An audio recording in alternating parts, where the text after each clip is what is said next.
Mark 2வது அதிகாரம் 18வது வசனம் முதல் 20ஆம் வசனம் வரை. யோவானுடைய சீஷரும் பரிசேயருடைய சீஷரும் உபவாசம் பண்ணிவந்தார்கள். அவர்கள் அவரிடத்தில் வந்து, யோவானுடைய சீஷரும் பரிசேயருடைய சீஷரும் உபவாசிக்கிறார்களே, உம்முடைய சீஷர் உபவாசியாமலிருப்பதென்னவென்று கேட்டார்கள். அதற்கு இயேசு, மணவாளன் தங்களோடிருக்கையில் மணவாளனுடைய தோழர் உபவாசிப்பார்களா? மணவாளன் தங்களுடனே இருக்கும் வரைக்கும் உபவாசிக்கமாட்டார்களே. மணவாளன் அவர்களை விட்டு எடுபடும் நாட்கள் வரும், அந்த நாட்களிலே உபவாசிப்பார்கள்.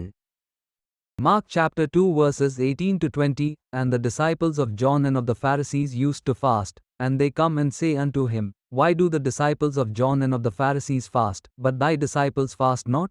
And Jesus said unto them, Can the children of the bride chamber fast, while the bridegroom is with them? As long as they have the bridegroom with them, they cannot fast. But the days will come, when the bridegroom shall be taken away from them, and then shall they fast in those days.